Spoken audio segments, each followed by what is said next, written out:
క్రైస్తవులైన వారు హింసింపబడి, చంపబడి, అవమానించబడి చాలా విధాలుగా హింసలను ఓరుస్తున్నారు. దేవుడు చూస్తూ ఎందుకు ఊరుకున్నాడు? దేవుని నుంచి మనకి ప్రతిఫలం, అలాగే విముక్తి, తగిన చర్యలు ఎందుకు రావు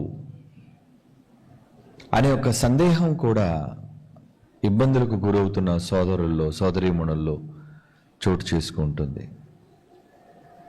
ఒక విషయాన్ని మనం గమనించాలి ప్రియులారా, మన తండ్రి ఎప్పుడూ నమ్మదగినవాడు అని ఆయన పేరు. యెహోవా నమ్మదగిన దేవుడు. ఆయనను మనం నమ్మాలి. భూమి మీద ఆయన మనకిచ్చిన ఆయుష్కాలం తన కొరకే ఆయన మనకిచ్చినప్పుడు, తన కొరకే మనం బ్రతుకుతున్నప్పుడు, ఆయననే మనం నమ్ముకొని మన జీవితాలని సమర్పిస్తున్నప్పుడు ఆయన మనల్ని నమ్మడు అని ఎందుకు అనుకుంటున్నాం చెప్పండి?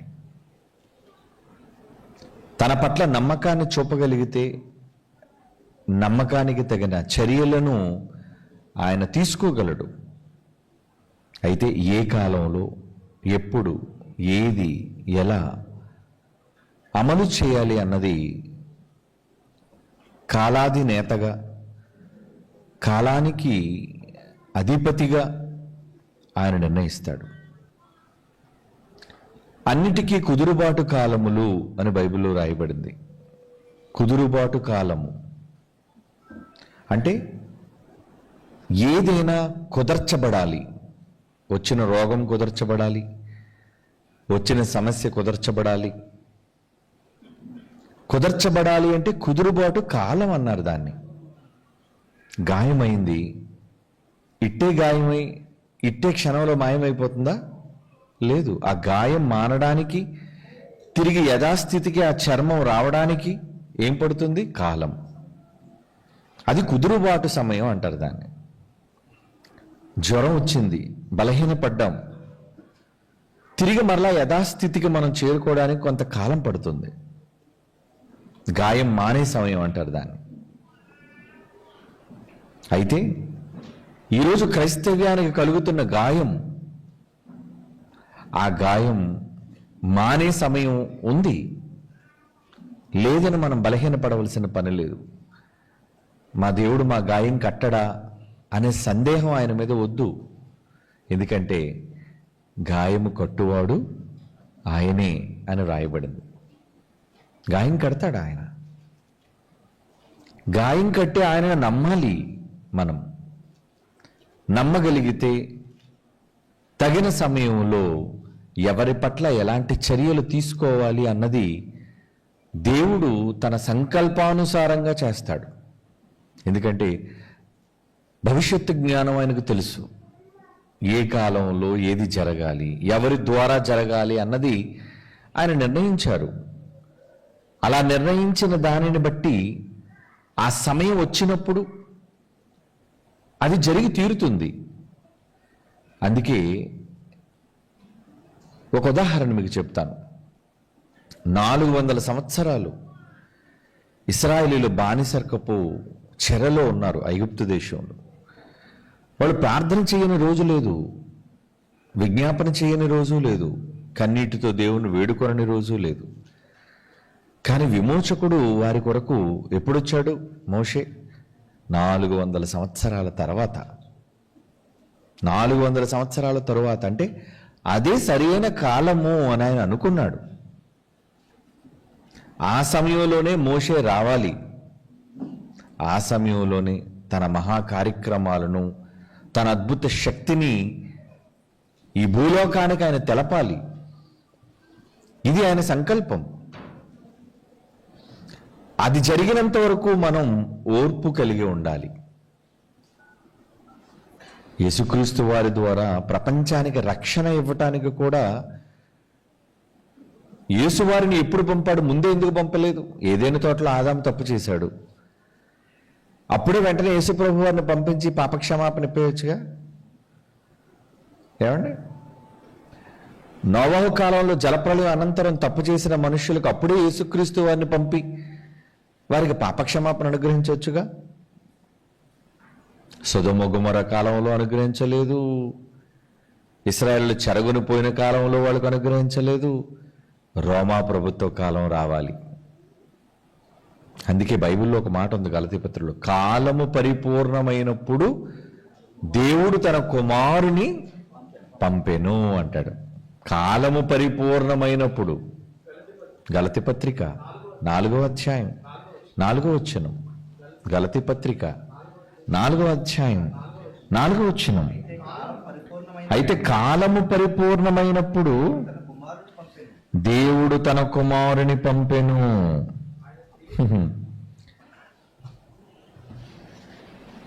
కాలము పరిపూర్ణం కావాలి. కాలము పరిపూర్ణము ఎప్పుడు జరుగుతుందో అనేది మనకెలా తెలుసు? కాలములు ఎవరి చేతిలో ఉన్నాయి? దేవుని చేతిలో, తండ్రి అయిన దేవుని చేతిలో ఉన్నాయి. కనుక దేని కాలం ముందు దానిని చక్కగా దేవుడు అమర్చి పెట్టాడు. అది జరిగే సమయం ఉంటుంది. అంతవరకు మీరు ఓర్పుగా ఎదురు చూడాలి.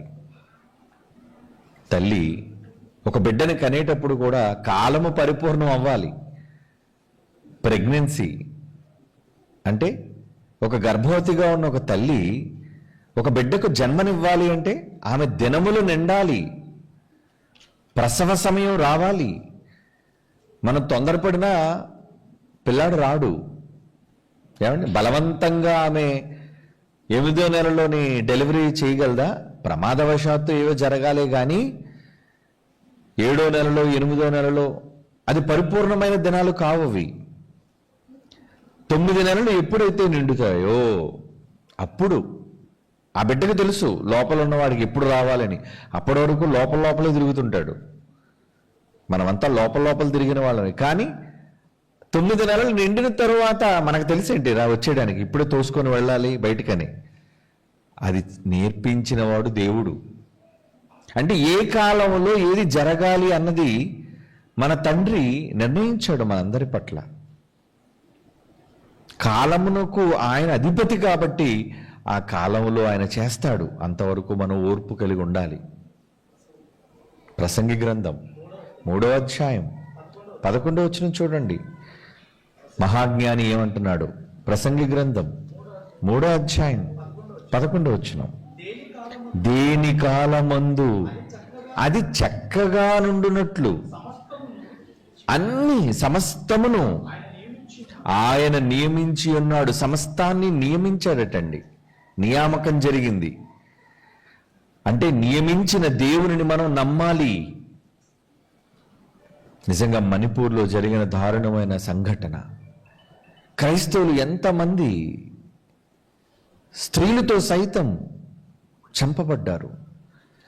అది కులాలకు సంబంధించిన గొడవైనా, భూభాగాలకు సంబంధించిన గొడవగా ఆరంభమైనా దాడికి గురైంది క్రైస్తవులు. ఈ దేశం కూడా వాళ్ళ పట్ల ఎదురు చూసింది న్యాయం జరగాలి అని. కానీ ప్రభుత్వాల ద్వారా వాళ్ళకి న్యాయం జరగలేదండి.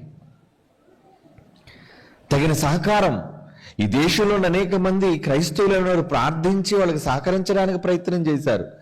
కానీ ప్రభుత్వం వాళ్ళకి సహాయం చేయలేకపోయింది. మరి కొన్ని సందర్భాల్లో దారుణాలు జరుగుతుంటే దేవుడు ఎందుకు చూస్తూ ఊరుకున్నాడు? దానికి ఒక ఉదాహరణ మీకు చెప్తాను. అపోస్తుల కార్యములు 12వ అధ్యాయంలో హేరోదు క్రైస్తవ విరోధి. వాడు యాకోబును బంధించాడు. యాకోబును బంధించి యాకోబుని ఖడ్గముతో చంపించాడండి. క్రూరుడు. అపోస్తుల కార్యములు 12వ అధ్యాయం 1వ వచనం నుంచి చూడగలిగితే, అదే కాలమందు రాజైన హేరోదు సంఘపు వారిలో, అప్పుడు సంఘం ఎదుగుతుంది, అలా ఎదుగుతున్న సంఘపు వారిలో కొందరిని బాధ పెట్టాలి అని బలాత్కారంగా పట్టుకున్నాడట. యోహాను సహోదరుడు, ఎవరు ప్రకటన గ్రంథం రాశారే యోహాను, యేసుప్రభుని బాగా ప్రేమించారే ఆ యోహాను, ఆయన సహోదరుడని యాకోబును ఏంటండి అంత ఘోరం, ఖడ్గంతో చంపేశాడట. అపోస్తులుడు, మరలా యాకోబు అపోస్తులుడండి. జెబెదయి కుమారులైన యాకోబు, యోహాను అంటారు.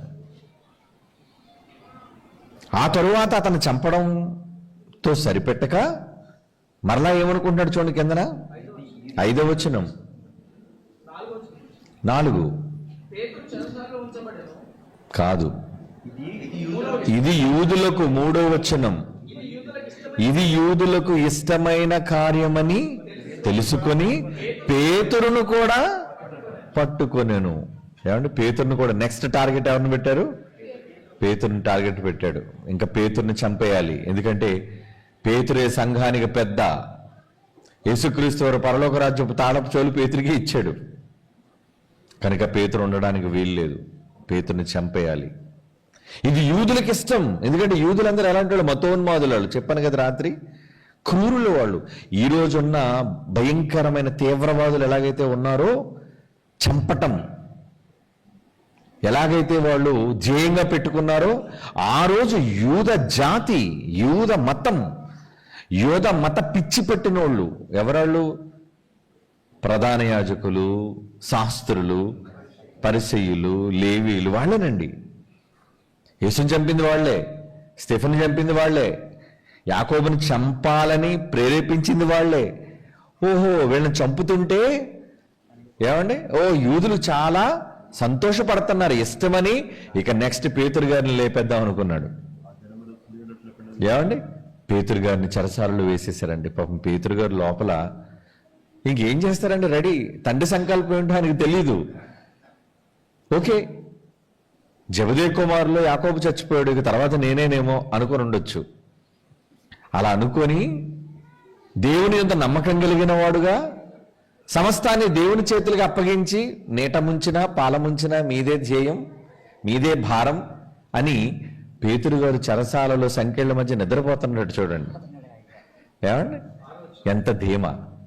ప్రమాదం ముందుండి కూడా రేపో మాపో నన్ను కూడా చంపేయొచ్చు అనే విషయాన్ని తెలిసి, ఎందుకంటే ముందు ఒకరిని చంపేశారు, అపోస్తుల్లో ఒకరిని చంపేశారు. అది తెలిసి కూడా ఏం చేస్తున్నాడట? అపోస్తుల కార్యాలు 12వ అధ్యాయం 6వ వచనం, హేరోదు అతని వెలుపలకు తీసుకొని రావాలని ఉండగా ఆ రాత్రియే పేతురు 2 సంఖ్యలతో బంధింపబడి ఇద్దరు సైనికులు పక్కపక్కనే పెట్టారు చూడండి, ఎక్కడ తప్పించేసుకుంటాడేమోనని. ఇద్దరు సైనికుల మధ్య కూర్చుని నిద్రించుచుండెను. కావలివారు ఏంటి, లోపల 2 ఉన్నారట, కుడిపక్క ఎడం పక్క, మళ్ళీ గేటు బయట చెరసాల వాళ్ళు ఉన్నారట చూడండి.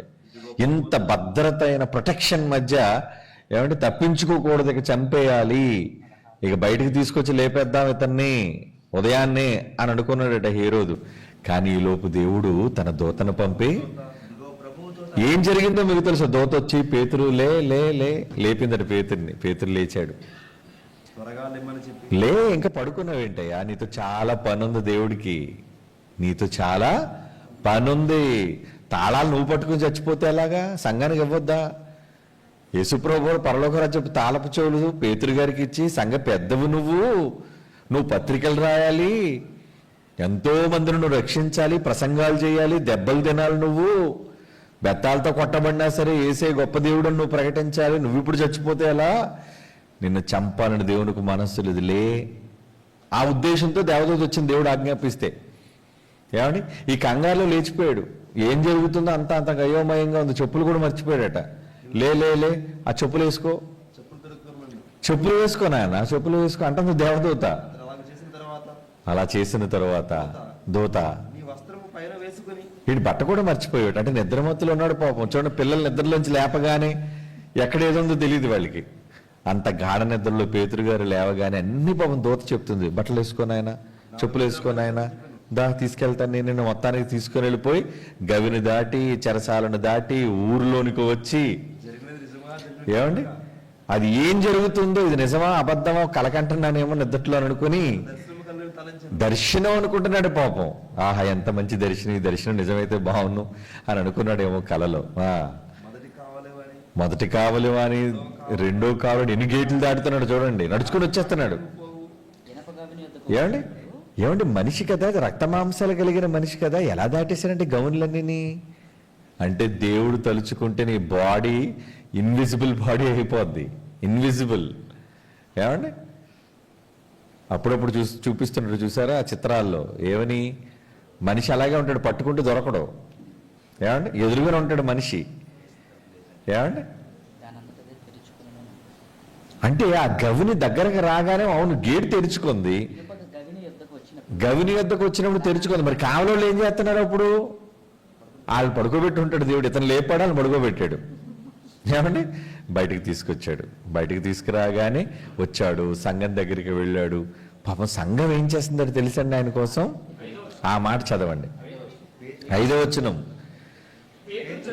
పేతురు చెరసాలలో ఉంచబడిను, సంఘమైతే అత్యాసక్తి. చూడండి ఎలాటట, ప్రభువా ప్రభువా ప్రభువా పేతురు గారు ఎలా ప్రభువా, పేతురు గారు సంఘ పెద్ద, మాకు నాయకుడయ్యా. అప్పటికి పౌలు లాంటి గొప్ప నాయకుడు ఇంకా రాలేదు కదండి. అప్పుడు పెద్ద ఆయన ఎవరు? వయసులో పెద్దోడు, అనుభవజ్ఞుడు, మొదటి ప్రసంగం ద్వారా మొట్టమొదటి సంఘాన్ని ఏమండి నిర్మించిన వాడు, 3000 మందికి బాప్తీసం ఇచ్చిన గనుడు, ఎంత గొప్ప కార్యక్రమాలు చేసిన వ్యక్తి.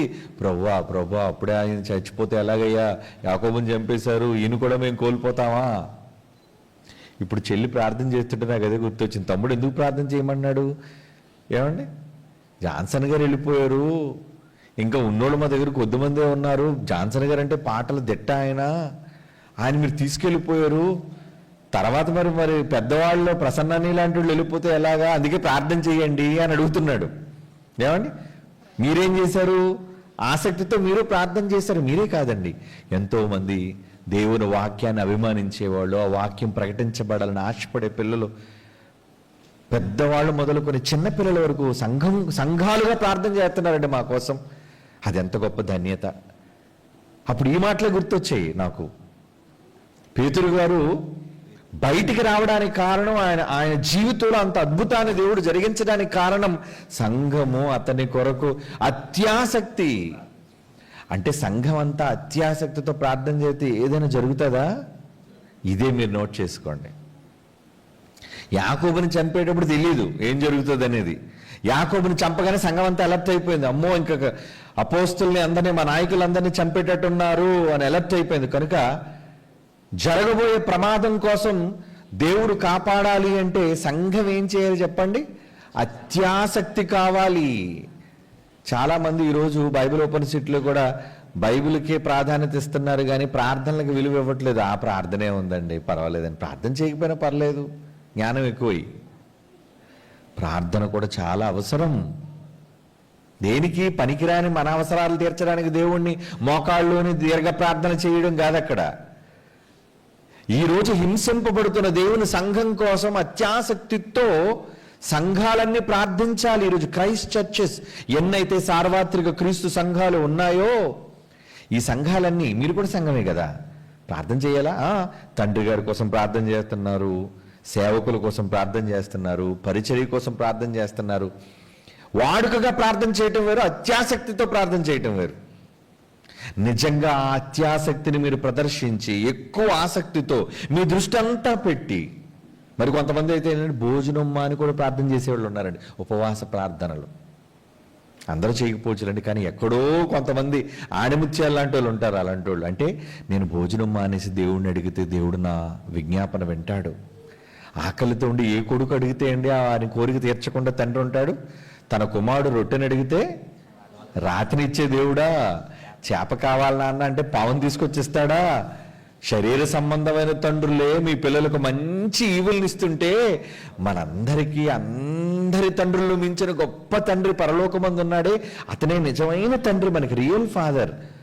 ఆయనట ఇంకెంతో విశేషముగా మంచి ఈవులను మీకు ఇవ్వడా? అడగాలి కదా మరి. అడుగుడి మీకు ఇయ్యబడును. కావాలా? అడగండి నన్ను. మీరు అడగకముందే ఆయన మీ మనసు తెలుసు, కానీ మీరు అడగటంలో నాన్న ఇది కావాలి అని అడిగితే, నా కొడుకు నోరు తెరిచి నన్ను అడుగుతున్నాడండి.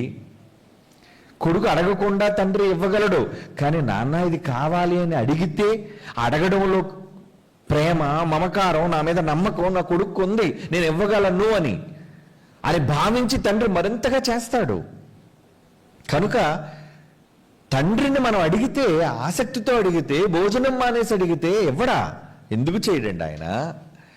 భూ సంబంధమైన తండ్రుల కంటే గొప్ప తండ్రి కనుక ఖచ్చితంగా ఆయన అడిగిన దానికన్నా ఎంతో గొప్పగా చేయగలిగిన సమర్థుడు ఆయన. పేతురు గారు విడిపించబడ్డానికి సంఘం అత్యాసక్తితో ప్రార్థన చేయటం కారణం మర్చిపోకండి. కనుక ఎప్పుడైనా మీ జీవితాల్లో భయంకరమైన పరిస్థితులు ఎదుర్కొంటున్నప్పుడు అత్యాసక్తితో ప్రార్థన చేయటం సంఘాలుగా నేర్చుకోండి. ఎప్పుడు మా ఇంటి కోసం, కుటుంబం కోసం, అవసరతల కోసం ప్రార్థించడం కాదు గొప్ప, సంఘం కోసం. ఈరోజు క్రైస్తవ్యం, ఈ దేశంలో క్రైస్తవ్యం చాలా హింసలు పొందుతుందండి.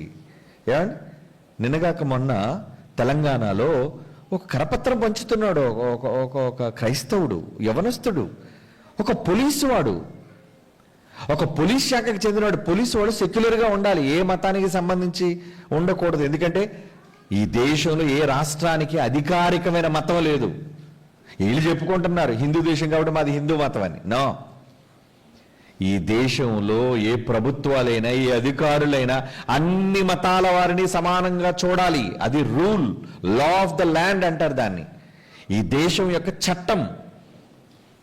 కానీ ఆ పోలీసు వాడు ఏం చేస్తాడో తెలుసా అండి?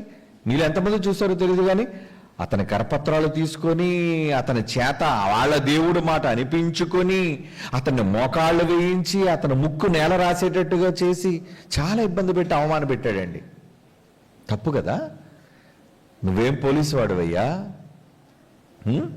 అంటే ఇలాంటి దారుణాలు. ఇకపోతే సండే స్కూల్లో, ఇలాంటి హాల్లో, వాళ్ళ చర్చిలో పిల్లలకి సండే స్కూలు పాఠాలు నేర్పిస్తుంటే లోపలికి వెళ్ళి మీరెందుకు ఇలాంటి బైబిల్ పాఠాలు నేర్పిస్తున్నారు, మా దేవుడి పేరు చెప్పండి అని అరుస్తున్నారండి. పిచ్చి సన్నాసులు, మతం అనే పిచ్చి పట్టింది.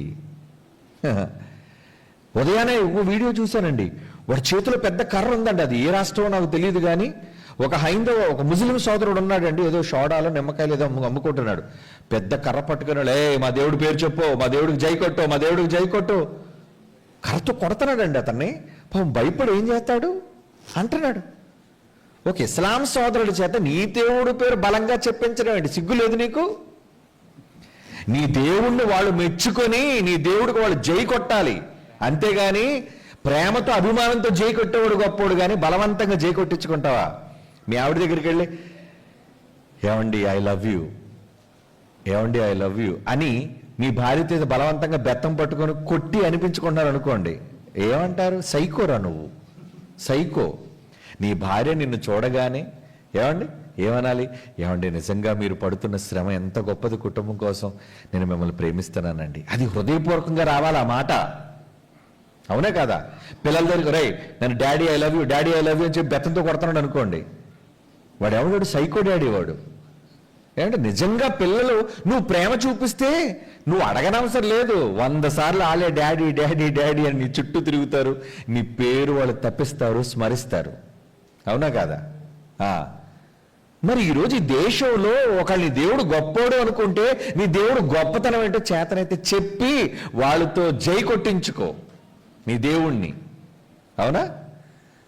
వాళ్ళు జై కొట్టాలి, మనం బలవంతంగా జై కొట్టచ్చడం ఏంటి? ఈరోజు నేను చేస్తున్న పని ఏంటో తెలుసా? బైబిల్ ఎంత గొప్పదో ఈ దేశంలో, ప్రపంచ దేశాల్లో చెప్పి బైబిల్కి జై అని నేను అనమన్న అవసరం లేదు, వాళ్ళే అంటారు యేసుక్రీస్తుకి జై, బైబిల్కి జై. ఎందుకు? నేను చెప్పే మాటలు అలాంటివి. బైబిల్ గొప్పది, ఆయన కార్యాలు గొప్పవి, ఆయన ప్రేమ గొప్పది. తెలుసుకుని వాళ్ళు జై కొట్టాలి, వాళ్ళ అభిమానం చూపించాలి, ప్రేమించాలి. అంటే ఈ దేశంలో ఎంత మత మౌఢ్యం నిండిపోయిందో చూడండి. మరి వీళ్ళకి ఉందా? ఉంది. వాళ్ళకి తగిన చర్య రావాలి అంటే సంఘంగా మీరేం చేయాలో అదే ఇప్పుడు మీకు చెప్తున్నాను. అత్యాసక్తితో ప్రార్థన చేయండి. ప్రార్థన చేస్తున్నారా? మనకి ప్రార్థన చేయడానికి సమయం లేదు. కొంతమంది అయితే భోజనం దగ్గర కూర్చొని కూడా మర్చిపోయి అన్నం తినేసి మధ్యలో గుర్తొద్దాం, ప్రార్థన చేయడం మర్చిపోయినంటే ఆకలి మీద కంగారుతో తినేసానని. అంటే అంత బిజీ, ప్రార్థన కూడా జ్ఞాపకం చేసుకోలేని పరిస్థితి ఈరోజు మనకు ఉంది. అది ఎంత విచారకరం. ఏమండి? కొంతమంది ప్రార్థన చేయకుండా పడుకుండిపోతారు, లేచాక ప్రార్థన చేయకుండా బయటకు వెళ్ళిపోతారు. ఏమండి? కృతజ్ఞత, దేవునికి నువ్వు చెప్పవలసిన కృతజ్ఞత, ధన్యత లేదు, మర్చిపోయారు. అలాంటిది నువ్వు నిజంగా దేవుని కొరకు, జరుగుతున్న పరిస్థితుల కొరకు ఈ దేశంలో జరుగుతున్న పరిస్థితుల కొరకు ప్రార్థన చేయమన్నాడా? దేశం కోసం ప్రార్థన చేయమన్నాడు, అధికారుల కోసం ప్రార్థన చేయమన్నాడు, ప్రభుత్వాల కోసం ప్రార్థన చేయమన్నాడు, మనుషులందరి కోసం ప్రార్థన చేయమన్నాడు అనే సంగతి మీ అందరికీ తెలుసు. కానీ చెయ్యరంతే. ఏం చేయాలి? ఇలాంటి ఇబ్బందులు కలుగుతున్నప్పుడు, అవమానాలు కలుగుతున్నప్పుడు, క్రైస్తవ్యం దూషించబడుతున్నప్పుడు అప్పుడు అడగాలి ప్రార్థన చేసి. ఎవ్వరికి చెప్పవలసిన పని లేదు. నీ గదిలోనికి వెళ్ళి తలుపేసుకొని మోకాళ్ళు వేసి ప్రార్థన చేయి. ఏమండి? ఏకాంతంగా నువ్వు ప్రార్థన చేయలేదు, సంఘంగా కూడుకున్నప్పుడు అందరితో కలిసి ప్రార్థన చేయి. దానికి చాలా ఎఫెక్ట్ పవర్ఫుల్గా ఉంటుందండి. మీరు ఏదో అనుకుంటున్నారేమో. సంఘం అంతా కలిసి ప్రార్థన చేస్తే ఒక చోట భూమి కూడా కంపించిందండి. అపోస్తుల కార్యాల్లో భూమి కదిలింది. 4వ అధ్యాయంలోనో ఎక్కడో ఉంటుంది, 5వ అధ్యాయంలోనో. అంటే అప్పటికే అపోస్తులను మరలా పేతురును యోహానును హింసిస్తుంటారు, బెత్తాలతో కొడుతుంటారు. సంఘం వాళ్ళ కొరకు ప్రార్థిస్తుంటుంది. అలాంటి సందర్భాల్లో వాళ్ళు ప్రార్థన చేసినప్పుడు భూమి కంపించింది. ఏమండి? 4 యోహాను అపోస్తుల కార్యములు 4వ అధ్యాయం చూడండి, 31వ వచనమా. వారు ప్రార్థన చెయ్యగానే వారు కూడి ఉన్న చోటు కంపించిపోయిందట అండి. దడ దడ దడ వణికిందట. అంటే భూమిని వణికించగలదా మీ ప్రార్థన? సంఘముగా సామూహికంగా మీరందరూ కలిసి చేసే ప్రార్థన. ఏమిటి, మనం ఈరోజు ప్రభుత్వానికి ఏదైనా సంకేతం ఇవ్వాలి అంటే రోడ్ల మీదకి వచ్చి ఎందుకు నినాదాలు చేస్తున్నారు? అమ్మ బాబు వీళ్ళంతా రోడ్డు మీదకి వచ్చారు, ఎంత జనం వచ్చా. ఎవడు మాట్లాడుతున్నాడు అక్కడ? మాట్లాడివ్వకండి పిల్లల్ని. డిస్టర్బెన్స్ అమ్మ, పిల్లల్ని ఏడవనివ్వకండి, ఏడిస్తే బయటికి తీసుకెళ్ళిపోండి ప్లీజ్. ఇక్కడ ఏమంటున్నాడు చూడండి, వాళ్ళు ప్రార్థన చెయ్యగానే వారు కూడి ఉన్న చోటంతా కూడా ఎందుకు కంపించింది? ఎవరు కంపింపజేశారు? భూమిని కంపింప చేయువాడైన యెహోవా అన్నాడు. అంటే భూమి దడదడలాడించాలి అంటే దేవుడికే సాధ్యం. మరి ఆ దేవుడును కదిలించాలి అంటే ఆ దేవుడు కదపాలి, ఆ దేవుడు కదలాలి. దేవుడు కదలాలంటే ఎవరి ద్వారా కదులుతాడు? మీరు చేసే ప్రార్థన వల్ల కదులుతాడు. అది మీకోసం అవ్వకూడదు. ప్రభా నాకు డబ్బు ఇచ్చి, ప్రభా నాకు ఇల్లు ఇచ్చి, ప్రభా అంటే కదలదు, రాదు. మీరంతా కలిసి ఒక మంచి కోసం సామూహికంగా ప్రార్థన చేయండి. సంఘంగా ప్రార్థన చేస్తారు, వ్యక్తిగతంగా ప్రార్థన చేస్తారు, లేదా భోజనం మానేసి ఉపవాసంతో ప్రార్థన చేస్తారు. చెయ్యండి. రాజ్యాలను వణికిస్తాడు ఆయన. ఏమండి? నీ దాసులు బహుధైర్యంగా ఎందుకు ప్రార్థన చేస్తున్నారట? వాళ్ళు నీ వాక్యమును బోధించున్నట్లు అనుగ్రహించయ్యా మహాప్రభో. ఏం మాట అడిగారండి? వాళ్ళు అడుగుతుంది దేనికోసం చూడండి. అక్కడ నీ దాసులు ఎన్నో వచ్చిన నాన్న, ఎన్నో వచ్చిన 30వ వచనం ఆఖరి మాట. అపోస్తుల కార్యం 4వ అధ్యాయం 30వ వచనం ఆఖరి మాట. నీ దాసులు ధైర్యముగా నీ వాక్యమును బోధించినట్లు అనుగ్రహం చూపు మహాప్రభు మహాశయ. ఇలా వాళ్ళు ప్రార్థన చెయ్యగానే కూడి ఉన్న చోటంతా కంపించింది, వణికించింది. అప్పుడు వారందరూ పరిశుద్ధాత్మ నిండిపోయింది. దేవుని వాక్యం ఏం చేశారు? ధైర్యం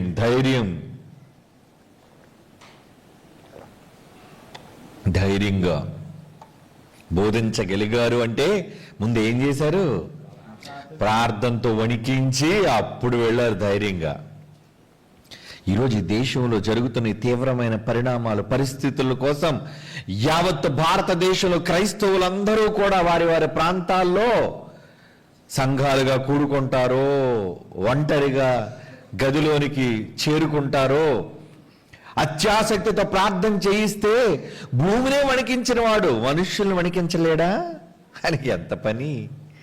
వణికిస్తాడు. నమ్మాలి దేవుణ్ణి.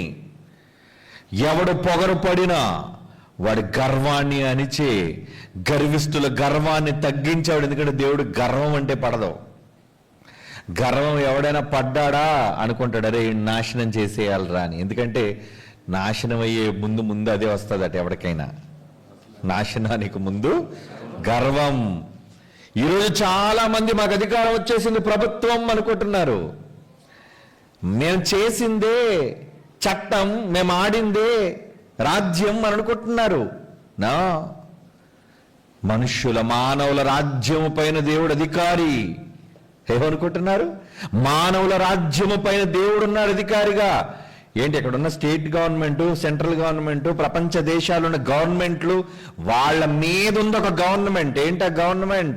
గాడ్స్ గవర్నమెంట్, దేవుని ప్రభుత్వం అంటాడు దానియేలు గ్రంథంలో 4వ అధ్యాయం 17వ వచనం చూడండి. దానియేలు గ్రంథం 4వ అధ్యాయం 17వ వచనం రెండవ మాట. దానియేలు గ్రంథం 4వ అధ్యాయం 17.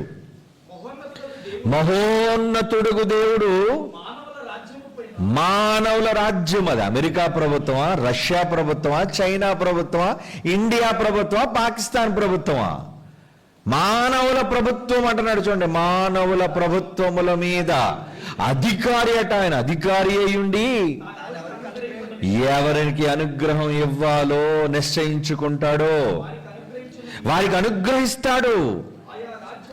ఆయా రాజ్యముల పైన ఎలా నియమించాలో, ఎవరిని పెట్టాలో, ఎవరిని దించాలో మొత్తం కథానాయకుడట ఆయన.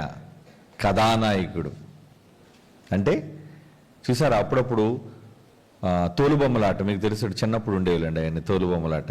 అంటే పైన మనిషే వాడి చేతికి దారాలు కట్టి కనిపించకుండా కిందన బొమ్మలు ఆడిస్తుంటాడు చేతులతో. అవునా? అది చూసారు ఎప్పుడైనా? ఒక తెర కట్టి వెనకతల లైట్ పెట్టి అక్కడ పైనుంచి తోలుబొమ్మలు కేవలం వాడి చేతులతోనే ఆడిస్తుంటాడు అంతా. దేవుడు కూడా ఈ ప్రపంచ రాజ్యాలను తన చేతుల చేత బొమ్మల్లా ఆడిస్తున్నాడు వీళ్ళందరినీ. ఏ గవర్నమెంట్ అయినా it is a doll in the hands of God. అంటే అది కేవలం ఒక తోలు బొమ్మ లాంటిది, ఒక కీలు బొమ్మ లాంటిది దేవుని చేతిలో.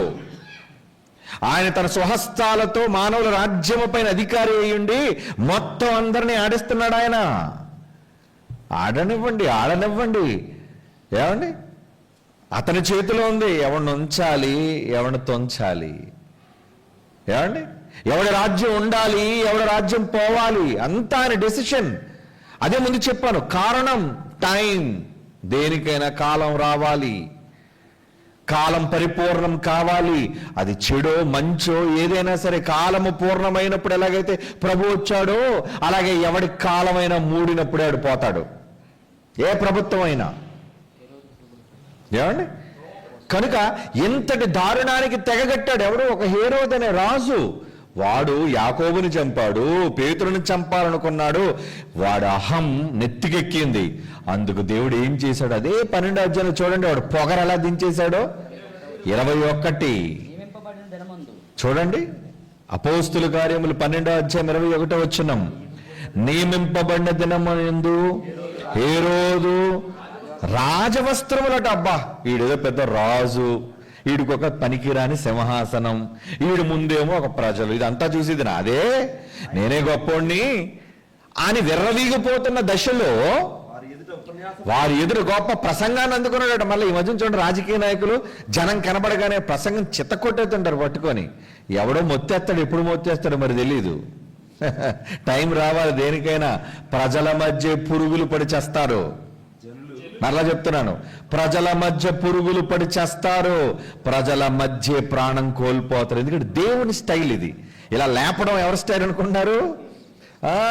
నేను ఎక్కడ ఇంట్లో ఒక మూల కూర్చొని బాత్రూంలో చచ్చిపోవడం కాదు. అలా చెప్పిన వాళ్ళు ఉంటారులేండి ఆయన. కానీ బాగా విర్రవీగిపోయినోడు, బాగా పొగరెక్కినవాడు ఎవడైనా ఉంటే, అరే నేను ప్రజల మధ్య తీసుకొచ్చి చంపుతాను రా అంటాడు. అందరి మధ్య చావాలి నువ్వు. అలా పొగరెక్కి నా కొడుకును యాకోబుని ఖడ్గంతో చంపించి, పేతురును కూడా చంపించి క్రైస్తవ్యాన్ని రూపుమాపుదాం అనుకుంటున్నారా హేరోదు అని వాడు ఉపన్యాసం ప్రారంభించాడటండి. జనులు వాడు ప్రసంగం చేస్తుంటే వాహ్ వా వాహ్ వా అంటున్నారట ప్రసంగం చూసి.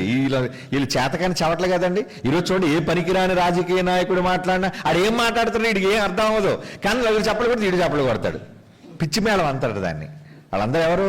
పెద్ద పిచ్చి మేళం. ఏమండి? మళ్ళీ ఏమంటున్నారంటే ప్రసంగం, అబ్బా ఏంటి ప్రసంగం. ఈ మధ్యన చూడండి సోషల్ మీడియాలో ఎవడో ఒక 2 మాటలు మాట్లాడేసరికి ఫలానా వాడి డాష్ ప్రసంగంతో దద్దరిల్లిన సభ. ఏడు దద్దరిల్లిపోయింది సభ. ఏడు అంత గొప్ప ప్రసంగమా? ఏడు నోరు తిరగనోడు ప్రసంగం చేసేస్తున్నాడు, మాటలు నేర్చినవాడు ప్రసంగం చేసేస్తున్నాడు, రాసుకొచ్చినవాడు ప్రసంగం చేసేస్తున్నాడు. ఎవడు అన్ని ఇస్తుంది కాగితం మీద పాయింట్. ఇడికి ఏం బుర్రలో ఉండదు సరుకు. కింద చూస్తున్నాడు పైకి చెప్తుండే, కింద చూస్తున్నాడు పైకి చెప్తున్నాడు.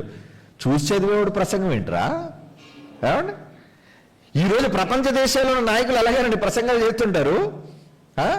అలాగే వీడు కూడా ప్రసంగం చేస్తుంటే ప్రజలు అంటున్నారట, ఇది మానవ స్వరం కాదు, ఇది ఆహా దైవస్వరమే అని కేకలేస్తున్నారట. జయహో జయహో హేరోదు రాజా అని అంటే ఏం జరిగింది చూడండి.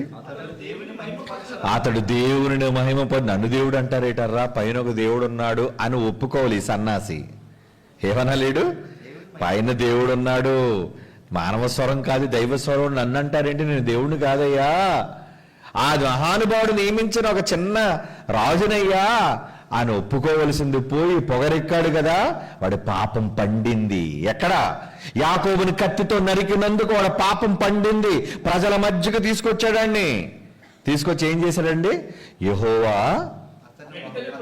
వెంటనే ప్రభు దూతను పంపించాడు, వెళ్ళావు ఇప్పుడు కొట్టాడిని అనేసరికి ప్రభు దూత వచ్చి ఎలా కొట్టిందో తెలియదు. మరి డెప్ప మీద కొట్టిందో నెత్తి మీద కొట్టిందో ఏమండి, దెబ్బ కొట్టగానే ఏమైపోయాటండి, పురుగులు వచ్చేటండి ఆ నోట్లో. ఎంత దరిద్రమైన చావండి అది. ఏంటి పురుగులు పడి చచ్చేవాళ్ళు ఉంటారా? ఎందుకు ఉంటారండి? చాలా ప్రమాదం అండి. ఇలాంటి రోగాలు కూడా ఉన్నాయండి. ఒక్కసారి మనిషి చావగానే బతుకుంటుండగా ఇలా కన్ను మూయగా లోపల నుంచి పురుగులు వచ్చేస్తాయి బయటికి. అంటే కడుపులో అప్పటికే పురుగులు ఉన్నాయన్నమాట. అంటే దేవుడు తలుచుకుంటే పురుగులు పడి చస్తావు. అది హెచ్చరిక.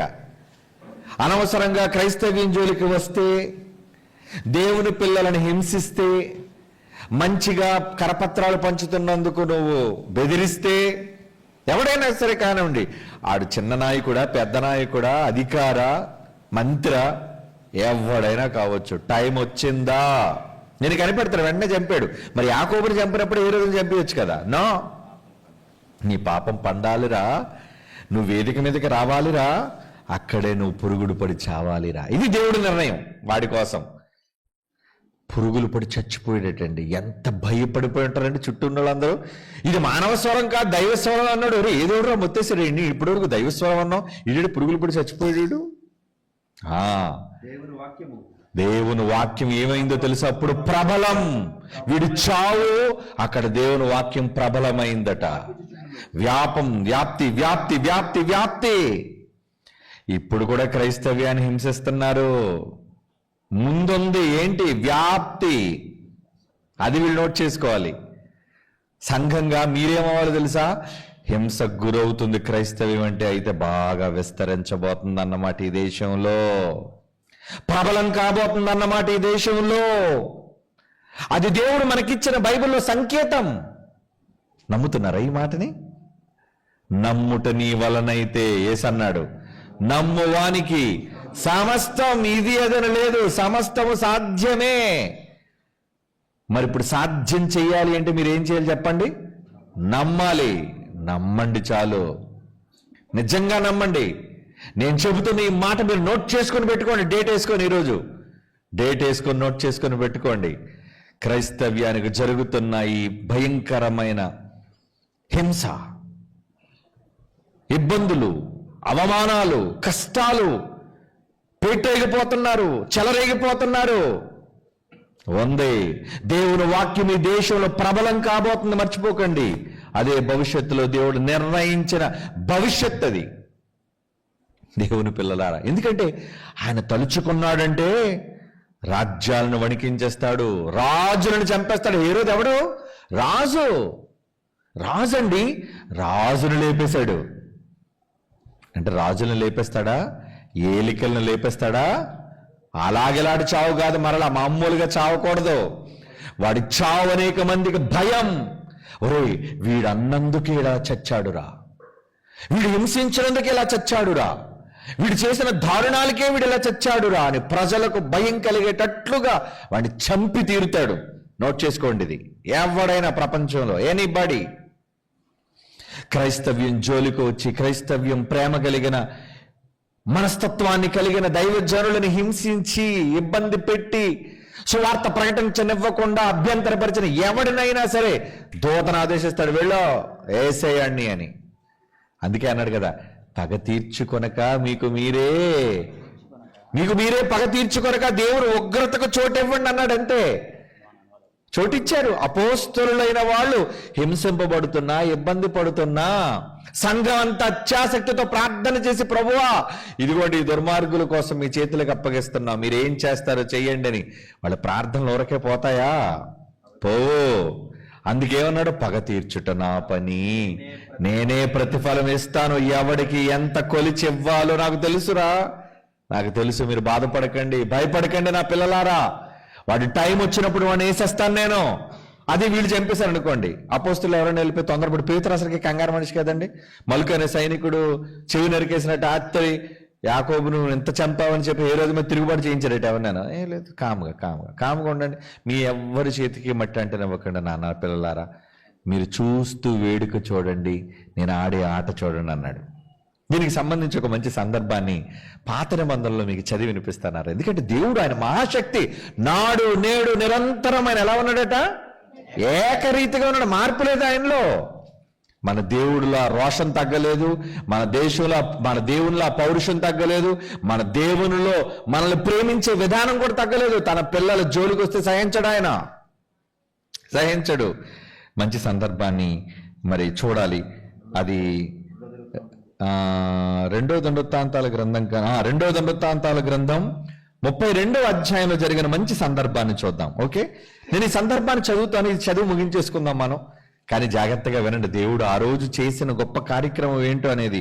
2వ దినవృత్తాంతాల గ్రంథం, మీరందరూ బైబిల్ ఉండి తీయండి, 32వ అధ్యాయం. ఏమండి, 2వ వచనం.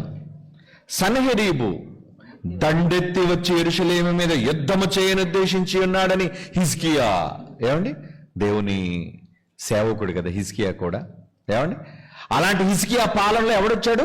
సన్హెరీబు అన్నాడు వచ్చాడట, యెరూషలేము మీదకి దండెత్తి వచ్చాడట. 3వ వచనం. పట్టణము బయట ఉన్న ఓటల నీళ్లు అడ్డవలను తలిచి తన అధిపతులతో పరాక్రమశాలులతో యోచన చేయగా వారు అతనికి సహాయం చేసిరి. బహుజనులు పోగే అష్షూరు రాజులు రానేలా, విస్తారమైన జలము వారికి దొరకనేలా అనుకునే ఓటలన్నిటినీ దేశం మధ్య గుండా పారుచున్న కాలువన అడ్డు కట్టిరి. పాపం వీళ్ళ ప్రయత్నాలు వీళ్ళు చేస్తున్నారండి. వాడు చూస్తే సైన్యం, విపరీతమైన సైన్యంతో మోహరించాడు. 5వ వచనం. మరియు రాజు ధైర్యం తెచ్చుకొని పాడైన గోడలు యావత్తు కట్టించి గోపురం వరకు దాన్ని ఎత్తు చేయించి బయట మరి ఒక గోడను కట్టించి దావీదు పట్టణంలో మిల్లో దుర్గమును బాగు చేయించారు. అంటే మొత్తం కోట గోడలన్నింటినీ కూడా చేయించారు. ఎందుకంటే యుద్ధం అనగానే ఈరోజు వచ్చేసి వెంటనే యుద్ధం చేసేయడం కాదండి. వాళ్ళు మోహరించేవాళ్ళు ముందు, వాళ్ళ సైన్యాలు వేల సైన్యాలు వచ్చి దిగేవి అక్కడ దండు. ఆ తర్వాత వాళ్ళు యుద్ధానికి ప్రకటించేవాళ్ళు. ఈ లోపు వాళ్ళు వస్తున్నారని తెలిసే మొత్తం ఏం చేశాడు, హిజ్కియా గోడలన్నింటినీ కట్టించాడండి. 6వ వచనం. జనుల మీద సైన్యాధిపతులను నియమించి పట్టణపు గుమ్మములను రాజవీధులలో వారిని తన యొద్ద రప్పించి వారిని ఎలాగో హెచ్చరిక చేశాను, మీరు దిగులు పడకుడి. ఏమంటున్నాడు చూడండి, పిలిపించి అధిపతులను ఏమంటున్నాడు, మీరు భయపడకండరా, ధైర్యము విడువకుడి. అష్షూరు రాజుకైనను అతనితో కూడానున్న సైన్యం అంతటికైనను మీరు భయపడొద్దు. అష్షూరు రాజు చాలా పెద్దోడండి. అస్సిరియన్స్ అంటే అండి క్రూరులండి, చాలా దారుణమైన వాళ్ళు. అలాంటి అష్షూరు రాజులు ఆ సన్హెరీబు వీడు. వాళ్ళకి మీరు భయపడద్దు, విస్మయం అందవద్దు. ఏంటి సైన్యం ఏంటి, ఈటులేంటి, డాలులేంటి, బళ్ళాలేంటి, చూస్తే ఇసుక రేణువులాగా ఉన్నారు సైన్యం అంతా. అయ్యో మనం చంపగలమా, వీళ్ళు ఎదిరించగలమా, మన దగ్గరున్న సైన్యం అంతా వాళ్ళ సైన్యం అంతా అని భయపడొద్దు అంటున్నాడు చూడండి. విస్మయం అందవద్దు, ఆశ్చర్యపడద్దు. అతనికి కలిగిన సహాయము కంటే, ఈ మాట ఎంత బాగుంది చూడండి, ఎక్కువ సహాయం మనకు కలదో. నిజంగా ఈ మాటలు వింటుంటే రోమాలు నిక్కబొడిచాలండి శరీరం మీద. అంటే ఏంటి, ఎంత గొప్ప మాట అన్నాడు తెలుసా? వాళ్లకున్న సహాయం ఎంత, వాళ్ళ బలం, వాళ్ళ సైన్యం అయితే వాళ్ళ సహాయం కంటే ఎక్కువైన సహాయం మనకుంది. ఎవరు అంటే వీళ్ళ దగ్గర ఏముంది? సైన్యం ఉందనా? వీళ్ళ ధైర్యం సైన్యం ఉందనా? కాదండి. మాంస సంబంధమైన బాహువే అతనికి అండ, మనకు సహాయం చేయుటకు, మన యుద్ధములను జరిగించుటకు మన దేవుడైన యెహోవా మనకు తోడుగా ఉన్నాడని చెప్పగా జనులు యోధారాజు అని హిజ్కియా చెప్పిన మాటలేందు నమ్ముకొంచారు. అప్పుడు నమ్మరట. మన వెనక ఎవరున్నారో తెలుసా? సైన్యములకు అధిపతి యెహోవా అతని పేరు. భయపడకండి అని హిజ్కియా చెప్పినప్పుడు అప్పుడు జనులకు ధైర్యం వచ్చిందట. ఓకే ఓకే ఓకే అయ్యా రాజా, మీరు చెప్పినట్లుగా మేము తక్కువ మంది అయినా వాళ్ళ కోసం మేము భయపడం. ఏమండి? అయితే 9వ వచనం, ఇది అయిన తర్వాత అష్షూరు రాజైన సన్హెరీబు తన బలగమంతటితో లాకీషును ముట్టడి వేయుచుండి యెరూషలేమునకు యూదా రాజైన హిజ్కియా యొద్దకును యెరూషలేమునందున్న యూదా వారు అందరి యొద్దకును తన సేవకులను పంపి ఎలాగూ ప్రకటన చేయించను. చూడండి పొగరు ఏం ప్రకటన చేస్తున్నాడట? అష్షూరు రాజైన సన్హెరీబు సెలవిచ్చినదేమనగా, దేనిని నమ్మి మీరు ముట్టడి వేయబడి ఉన్న యెరూషలేములో నిలుచున్నారు? ఎందుకు సిగ్గు లేకుండా ఇంక యెరూషలేము నిలబడ్డారు? మీరు ఏంటి నమ్ముతున్నారు? మీరు కరువు చేత దాహము చేత మిమ్మల్ని చంపుటకైనా మన దేవుడైన యెహోవా అష్షూరు రాజు చేతిలో నుండి మనల్ని విడిపించనని చెప్పి హిజ్కియా మిమ్మల్ని ప్రేరేపించుచున్నాడు కదా. అబ్బా, దేవుడి పేరు కూడా చెప్తున్నాడండి వీడు. వాడు ఎంత హేళన చేస్తున్నాడు చూడండి. యెహోవా కదా కాపాడుతాడు అన్నాడు కదా. ఈ మాటలన్నీ నమ్మితే చచ్చిపోతారా మీరు? ఆకలి దప్పులతో చచ్చిపోతారు లోపల. ఈ మాటలు నమ్మొద్దు. ఏమండి, ఈరోజు మన దేవుళ్ళ పేరు పెట్టి ఎంతమంది హేళనగా మాట్లాడుతున్నారు? యేసుప్రభువా, ఏమండి, వాడు వీడు ఎన్ని దుర్మార్గపు మాటలు మాట్లాడుతున్నారు, ఎన్ని హేళనకరమైన మాటలు మాట్లాడుతున్నారు. సిలువు కోసం తప్పుడు మాటలు, ప్రభువు కోసం తప్పుడు మాటలు, బైబిల్ కోసం తప్పుడు మాటలు, చివరికి జీవం కలిగిన యెహోవా కూడా ఆయన్ని గురించి కూడా తప్పుడు మాటలు మాట్లాడుతున్నారు వాళ్ళు. మాట్లాడనివ్వండి. టైం మరలా చెప్తున్నాను, ప్రతి దానికి 3 కాలం అంటూ ఒకటి ఉంది. అంటే కాలం పరిపూర్ణం కావాలి, దేవుడికి సమయం రావాలి, అంతవరకు ఓపిక పడతారు. ఏమంటారే నువ్వు ఎన్నంటావు అనరా, అను అను అను అను అను అంటున్నప్పుడు ఈడనుకుంటాడు, చూసావు నేను అంటున్న చేత కానివాడు, సిగ్గు లేనివాడు, పనికి రానివాడు, చేత కానివాడు. అరే మీకు చేత కాదురా, మీరు పనికి రాని వాళ్ళరా, మోగబోయారా, నోరు కూడా పెగలటం లేదురా అని ఎంత హేళన చేస్తారని మన సైలెంట్గా ఉంటే అన్నివ్వండి, మీరు బాధపడకండి. అందుకే ఏమంటున్నాడు? ప్రేరేపించాడు కదా అన్నాడు 12. ఆ హిజ్కియా రాజు కోసం అంటున్నాడు, మీరు ఒక బలిపీఠం మీద నమస్కరించి దాని మీద ధూపం వేయవలని యూదా వారికి యెరూషలేము వారికి ఆజ్ఞ ఇచ్చి యెహోవా ఉన్నత స్థలములను బలిపీఠం మీద తీసివేసిన వాడు కాడా అనకు అతని కోసం చెప్తున్నాడు. చూడండి, అతని మీద రెచ్చగొడుతున్నాడు. మరలా 13 నెగిటివ్ గా చెప్తున్నాడు. నేనును నా పితరులను ఇతర దేశముల జనులకందరికీ ఏమేమి చేసిద్రో మీరు ఎరుగరా? అరే మా సైన్యం ఏంటో, మా తాత ముత్తాతలేంటో, ఒక్కొక్కడిని ఎలా వేసేసామో, ఒక్కొక్కడిని ఎలాగా ఉడుకు భయాలతో పరుగులు పెట్టించామో మీకు తెలీదా? బలహీనపరుస్తున్నాడు. చూడండి, ఆ దేశ జనుల దేవతలు వారి దేశములను నా చేతిలో నుండి ఏమాత్రమైన రక్షింపజాలి ఉండేనా? చాలా దేశాలకు వెళ్ళాను రా నేను, ఆ దేశాల దేవతలు కాపాడలేకపోయే వాళ్ళని, పారిపోయాలి దేవతలండి నా దగ్గర నుంచి. పొగరపడిపోతున్నాడండి ఎవడో? సన్హెరీబు, అష్షూరు రాజు. ఏమండి, ఎన్ని ప్రగల్భాలు పలుకుతున్నాడు చూడండి. 14వ వచనం, మీ దేవుడు మిమ్మల్ని నా చేతుల నుంచి విడిపించుకున్నట్టుకు నా పితరులు బొత్తిగా నిర్మూలన చేసిన ఆయా దేశస్తుల సకల దేవతలలోనూ తన జనులను నా చేతుల నుండి విడిపింపగలిగిన దేవుడు ఒక్కడైనా ఉన్నాడా? ఏమండి, ఎలా ఉందండి? ఈ మాటలు వింటుంటే ఆవేశం వచ్చేది. ఎంత రెచ్చగొడుతున్నాడు చూడండి. దేవతలకి దిక్కు లేక పారిపోయింది, మీ దేవుడు కాపాడుతాడా నా చేతుల్లో నుంచి? ఏమండి, తన జనులను నా చేతులను విడిపింపగలిగిన దేవుడు ఒక్కడైనా ఉన్నాడా? అరే దేవుడు ఉన్నాడా మీ దగ్గర అడిగినప్పుడు 15, కాబట్టి ఇప్పుడు హిజ్కియా చేత మీరు మోసపోకడి, ఇట్టి ప్రేరేపణకు లోబడకుడి, అతను నమ్మకుడి. ఏ జనుల దేవుడైనను, ఏ రాజ్యపు దేవుడైనను తన జనులను నా చేతిలో నుండి గాని నా పితరుల చేతిలో నుండి గాని విడిపింపలేకపోగా మీ దేవుడు నా చేతిలో నుండి మిమ్మల్ని మొదటే విడిపింపలేకపోవును కదా. అసలు విడిపించలేడు. ఏమండి, 16, అతని సేవకులు దేవుడని యెహోవా మీదను హిజ్కియా మీదను ఇంకను పేలాపనలు పేలిరట. ఈ మాట నోట్ చేసుకోండి. ఏం పేలుతున్నారు? పేలాపనలు. పేలండి, పేలుతాయి తర్వాత మీకు. అది ఇప్పుడు చాలా మంది పేలుతున్నారా? క్రైస్తవుల మీద పేలుతున్నారా లేదా?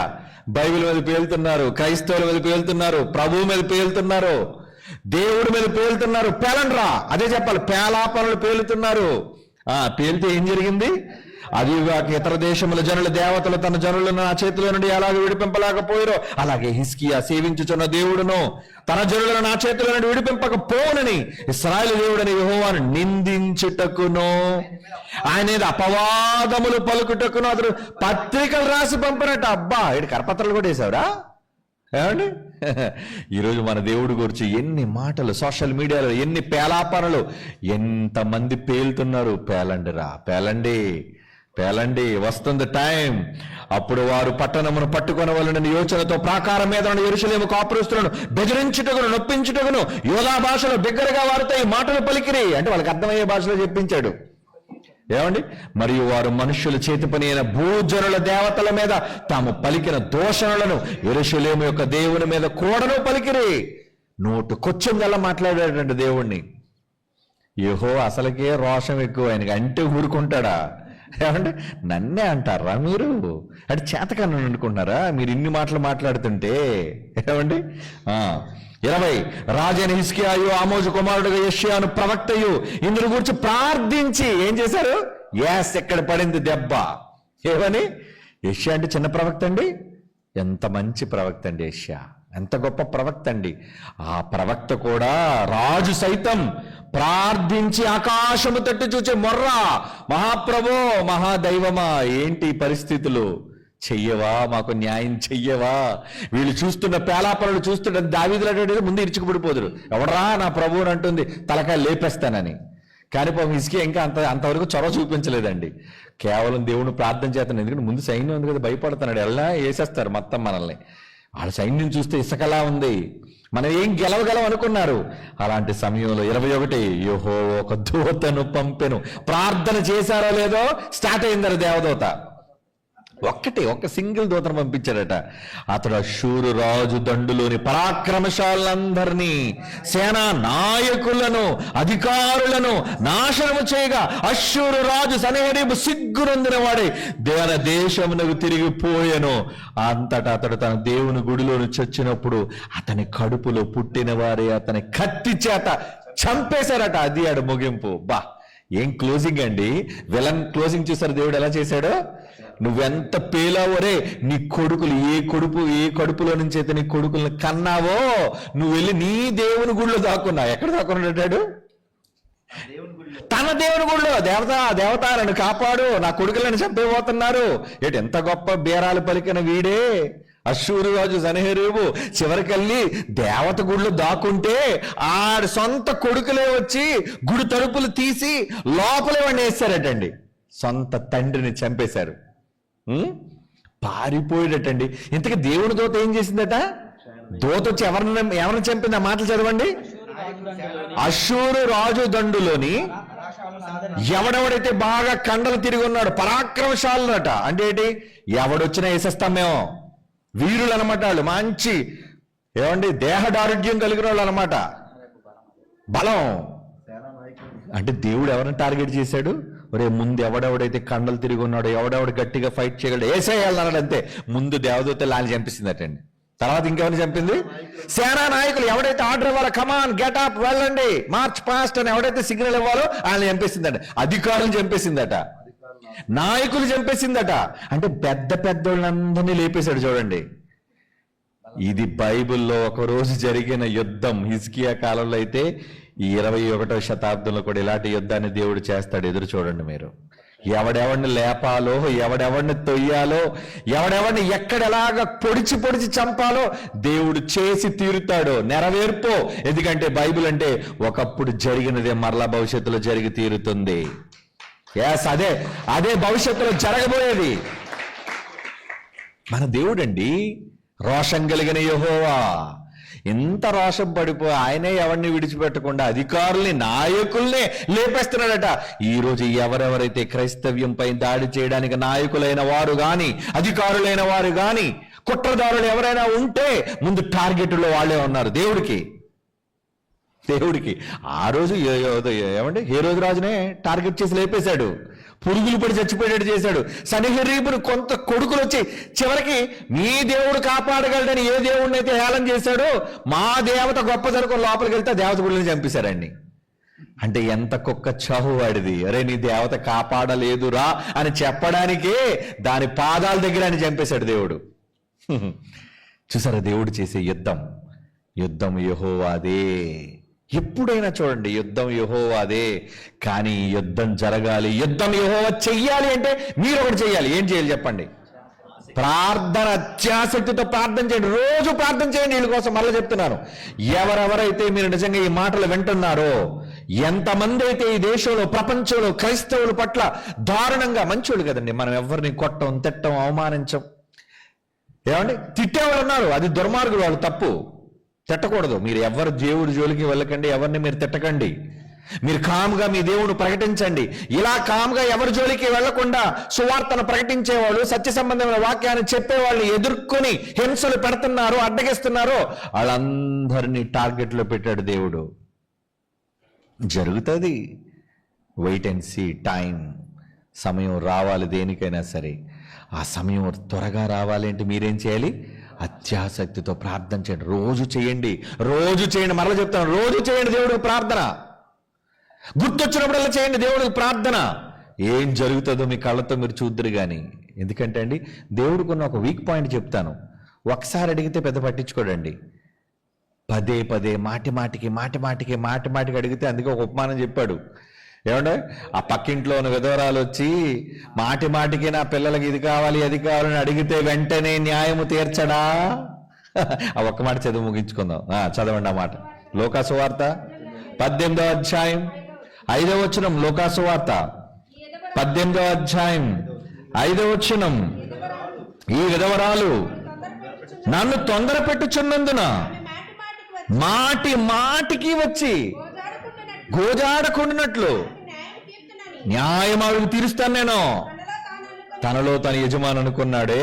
అందుకే చెప్పాడు ఆ మాట. కింద చెప్తున్నాడు చూడండి, 7వ వచనం. దేవుడు తాను ఏర్పరచుకొనిన వారు, పరిశుద్ధులైన మీరు, పిల్లలైన వారు దివారాత్రములు తన్ను గూర్చి మొరపెడుతుంటే న్యాయము తీర్చడా దేవుడు? ప్రపంచ క్రైస్తవ సోదరులారా, భారతదేశ క్రైస్తవ సోదరులారా, ప్రార్థన చేయండి, దేవుడికి అప్పగించండి. మీరు చేసే ప్రార్థనకు దేవుడు వెంటనే త్వరగా అంటున్నాడు చూడండి. అంటే త్వరగా మీ కళ్ళ ముందు మీరు చూడాలి అనుకుంటే దివారాత్రాలు, రాత్రి పగలు అడగకుండా ఉండకండి. అడుగుతూనే ఉండండి. మాటికి అడగడం వల్ల ఏమంటే చేసి చూడండి అర్రా. ప్రాక్టికల్గా బైబిల్ చెప్పింది నిజం ఇది. మీరు చెయ్యండి. జరగకపోతే దేవుణ్ణి అడగండి. మిమ్మల్ని అడగనివ్వడు, ఆయన చేసేస్తాడు ముందు. ఎందుకంటే ఎప్పటివరకు చూడనిది, ఎప్పటివరకు జరగనిది చరిత్ర సృష్టించేవాడు దేవుడు. అమ్మో, వీళ్ళ జోలికి వచ్చినందుకు ఇలా జరిగిందా, ఇలాంటి పరిస్థితులా సంభవించే అని ఒక్కొక్కడిలో భయం పుట్టించి పరుగులు తీస్తాడు ఒక్కొక్కడిని. నిన్న నేడు నిరంతరం యెహోవా ఏకరీతిగా ఉంటే, ఆయన మారని దేవుడు అన్నది నిజమైతే, భూమి ఆకాశాలు గతించిన ఆయన మాటలు ఒక్కటి కూడా తప్పిపోదు అన్న మాట నిజమైతే, ఈ రోజు మనం చదువుకునే మాటలని నిజాలుగా జరిగి తీరాలి. జరుగుతాయని నేను నమ్ముతున్నాను. ప్రార్థిస్తాను కూడా. మీరు కూడా ప్రార్థించండి. ఓకే, షో కోసం రెడీగా ఉండండి. ఏం షో? శత్రువులందరి పతనం జరగబోయా చక్కగా 70mm స్క్రీన్ మీద చూపిస్తాడు దేవుడు మీకు. మీరేం అనకండి, ప్రార్థన చేయండి. కానీ మాటికి దేవుడు విసుగొచ్చేటట్టుగా, తండ్రి ఏంటి తండ్రి ఇంకా వాళ్ళ కోసం ఏం చేయలేదు, తండ్రి ఏంటి తండ్రి వాళ్ళ కోసం ఏం చేయట్లేదు, యేసుప్రభు నామాన్ని అడుగుతున్నావు, తండ్రి యేసుప్రభు నామాన్ని అడుగుతున్నావు. అరే గుర్తుందిలేరా, ఎందుకురా 10 సార్లు నష్టపడతావు, నాకు గుర్తుందిలే, ఇంకా చేద్దామని ఆలస్యం చేస్తాడు, తొందర ఎందుకురా పెడతానా, ప్లీజ్ తండ్రి తొందరగా క్రైస్తవులు హింసిస్తున్నందుకు తగిన చర్యలు తీసుకో మహాప్రభు యేసు నామాన్ని వేడుకుంటున్నావు అంటే, చాలేరా బాబు విసుగురే, వెళ్ళు దూత వెళ్ళు అంటాడు. అంతే, త్వరగా. ఇదే దేవుడు మనకి నేర్పించిన ఆయువు పట్టు. దేవుని బలహీనత క్రైస్తవుల బలం, దేవుని బలహీనత క్రైస్తవుల బలం. ఇది పాటించండి. చేస్తారా? చేస్తా ఉన్నోళ్ళు గట్టిగా చప్పలు కొట్టండి. Very good. ఆపండి. చేస్తారని అర్థమైపోయింది నాకు.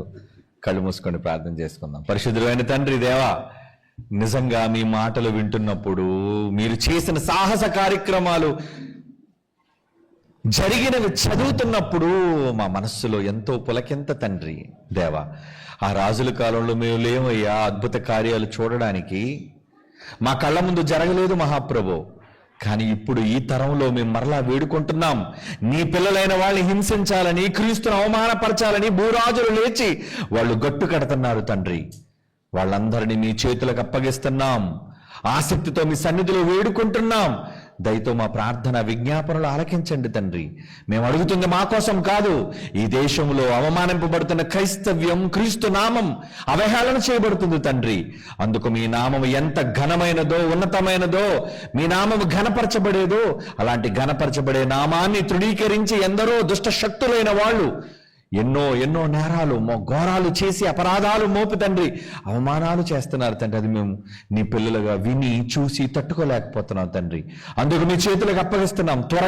త్వరగా మీరు న్యాయమును జరిగించి మా కన్నుల ఎదుట వాటన్నిటిని జరిగించి క్రైస్తవుల జోలికి వచ్చిన వాళ్ళకి భయం కలిగేటట్లుగా ఏ మహత్కార్యము మీరు చేయబోతున్నారో చూడక నమ్మే తరంలో ఉన్న వాళ్ళం తండ్రి. మేమేది చూడలేదు ఇప్పటి వరకు. కనీసం ఇటువంటివైనా జరిగించి మా కళ్ళ ముందు నెరవేర్చి మా విశ్వాసాన్ని మరింతగా స్థిరపరిచి బలపరిచి జీవము కలిగిన యెహోవాగా మీరు మా వెనక ఉన్నారు అన్న ధైర్యాన్ని మాకు నింపవలసిందిగా మీ బంగారు చరణాల వద్ద శరణు వేడుకుంటూ క్రీస్తు యేసు వారి పరిశుద్ధమైన నామములో ఈ విజ్ఞాపనలు యాచించి బ్రతిమాలు వేడుకొనుచున్నాము తండ్రి. ఆమేన్.